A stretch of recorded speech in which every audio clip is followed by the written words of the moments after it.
was raised in an era where that was like frowned upon. As a studio guy, like you can't be like just part of the code that I was brought up in. No, you don't take pictures of motherfuckers that come in the studio or any studio or anywhere where they're not posing or expecting to be taking pictures of. I was polite enough to ask the man if that was okay. My niece loves Rod Wave. When he was here, I was like, yo, you mind I put the face on so my niece can say hello? Oh. Nah. Yo, I ain't gonna lie, you get money and start acting like Parks, CHECK Emanny, and Joe Budden for acting in an unethical manner. Although it felt a little strange and brought back memories of why I occasionally detest artist interviews, Rod Wave's recent interview with The Joe Budden Show has been praised by many. The larger story, however, is that Emanny would visit Rod Wave and FaceTime his niece following the interview. Although some of you may not find this significant, I felt it was unprofessional. For example, you did not listen to Howard Stern or other major radio shows, which I used to do. All of the show's employees are typically told you leave the guest alone when the guest arrives. You can see that there was a deeper problem, which was eventually exposed when Parks himself would go off, but Joe Budden would bring it up with Jess a little later in the Patreon episode after Rod Wave left.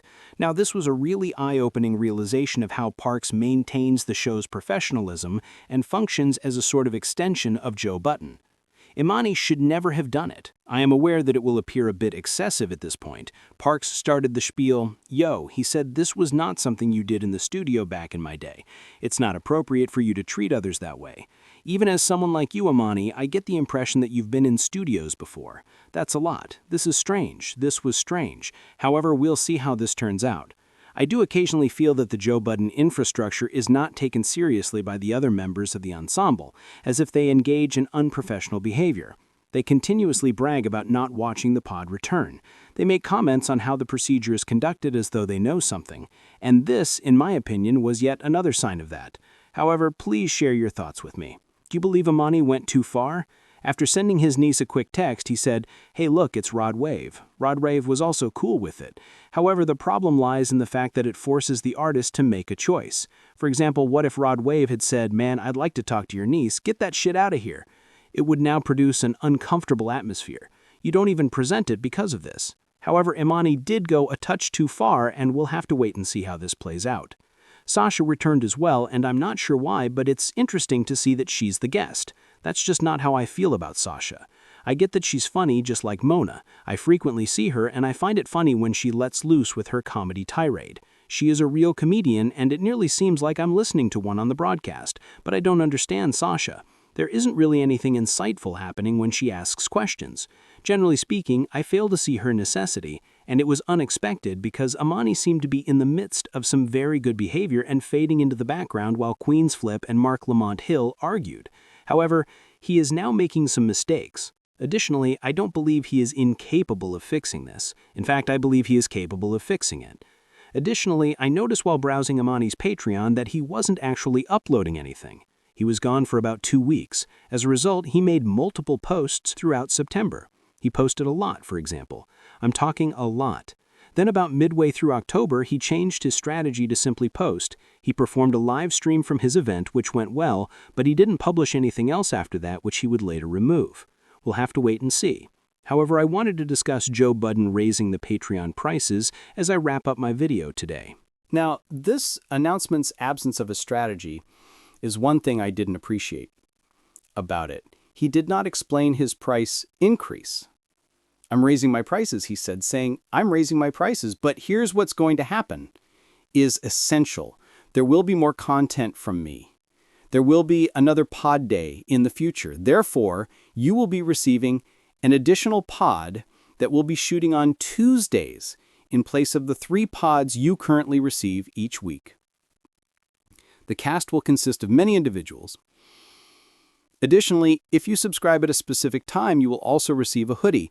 I believe there was a lot of opportunity for misunderstandings because it felt so sloppy, and everyone thought, "Oh my God, my tier is going up." The main reason I'll continue to subscribe is because I enjoy the Joe Budden podcast. However, I can't believe that if you're a regular viewer of the show, you were wondering, well, what's going to happen to my tier? And he would go on to the JBTV playback later. Patreon prices are cheaper than most and have been cheaper than most for going on 4 years. Actually, we're at 4 years. The prices have been exactly the same for 4 years. Like, what do y'all want me to do? But listen, man, I am prepared to lose some people when the price goes up. I am. Some tiers will disappear. Some tiers will remain unchanged. And I won't speak on the percentage that some tiers are going up, but it's going up. You know, the $50 tier and the $25 tier do like really well for me. The rest needs to be addressed. Also, just to Now, this announcement's absence of a strategy is one thing I didn't appreciate about it. He did not explain his price increase. I'm raising my prices, he said, saying, I'm raising my prices, but here's what's going to happen is essential. There will be more content from me. There will be another pod day in the future. Therefore, you will be receiving an additional pod that will be shooting on Tuesdays in place of the 3 pods you currently receive each week. The cast will consist of many individuals. Additionally, if you subscribe at a specific time, you will also receive a hoodie. I believe there was a lot of opportunity for misunderstandings because it felt so sloppy, and everyone thought, oh my God, my tier is going up. The main reason I'll continue to subscribe is because I enjoy the Joe Bunning podcast. However, I can't believe that if you're a regular viewer of the show, you were wondering, well, what's going to happen to my tier? And he would go on to the JBTV playback later. Just so you know, the entire video is available on JBTV Playback's Patreon. I will include a link to it in the description.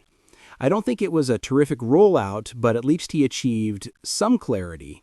In my opinion, he ought to have explained to us what we would receive in exchange for the additional funds, rather than only stating, oh, I'm raising it.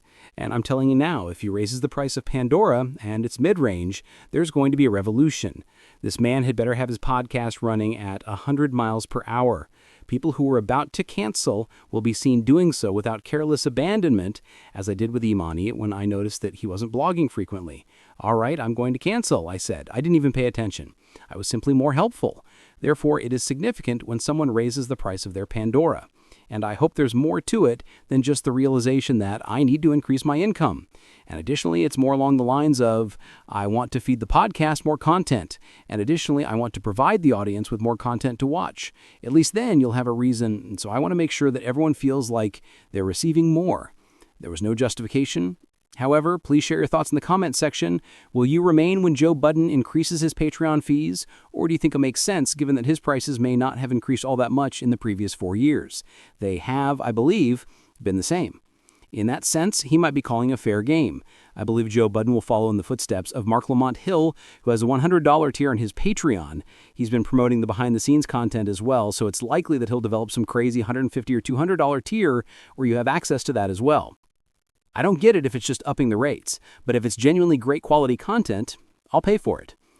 All right, everyone. In summary, when Emanny begged Rod Wave to FaceTime his niece, Parks and Joe checked him for being impolite. Joe Budden then declared that he was raising the price of Patreon,